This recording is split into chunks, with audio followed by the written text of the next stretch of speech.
Assalamualaikum warahmatullahi wabarakatuh.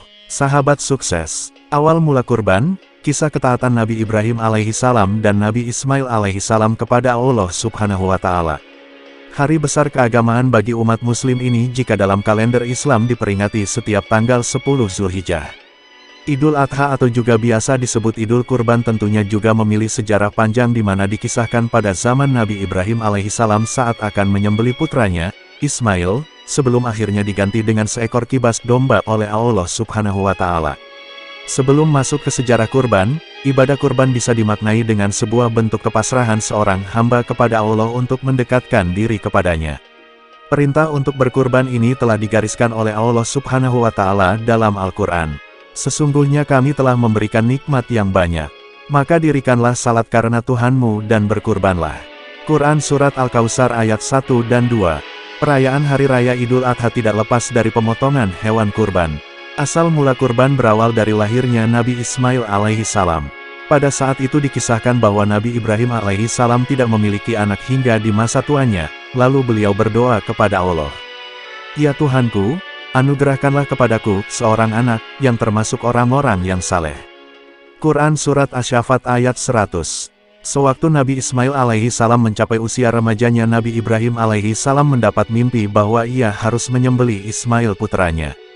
Mimpi seorang nabi adalah salah satu dari cara turunnya wahyu Allah subhanahu wa ta'ala, maka perintah yang diterimanya dalam mimpi itu harus dilaksanakan oleh Nabi Ibrahim alaihissalam. Nabi Ibrahim alaihissalam pun akhirnya menyampaikan isi mimpinya kepada Ismail untuk melaksanakan perintah Allah subhanahu wa ta'ala untuk menyembelih Ismail.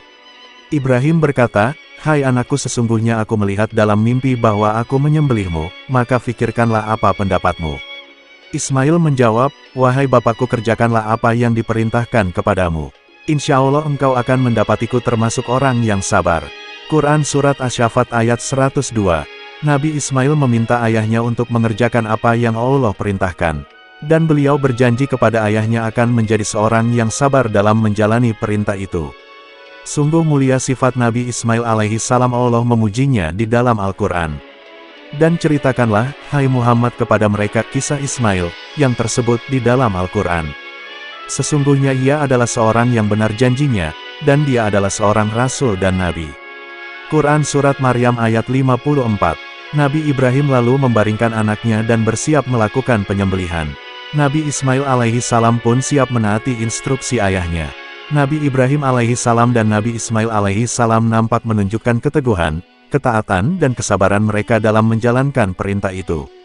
Saat Nabi Ibrahim alaihissalam hendak mengayunkan parang, Allah subhanahu wa ta'ala lalu menggantikan tubuh Nabi Ismail alaihissalam dengan sembelihan besar, yakni berupa domba jantan dari surga, yang berwarna putih, bermata bagus, bertanduk. Hai Ibrahim, sesungguhnya kamu telah membenarkan mimpi itu, sesungguhnya demikianlah kami memberi balasan kepada orang-orang yang berbuat baik. Sesungguhnya ini benar-benar suatu ujian yang nyata.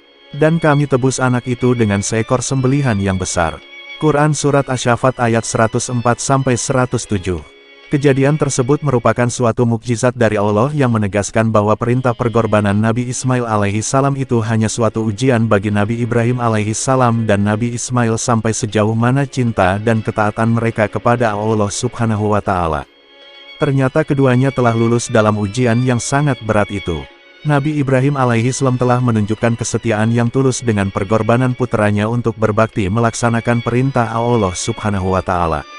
Sedangkan Nabi Ismail alaihissalam tidak sedikit pun ragu atau bimbang dalam menjalankan perintah Allah subhanahu wa ta'ala dengan menyerahkan jiwa raganya untuk dikorbankan kepada orang tuanya. Dari sinilah asal permulaan sunnah berkurban yang dilakukan oleh umat Islam pada tiap hari raya Idul Adha di seluruh pelosok dunia. Wallahu a'lam bishawab. Demikianlah asal mula kurban. Semoga bermanfaat. Wassalamualaikum warahmatullahi wabarakatuh.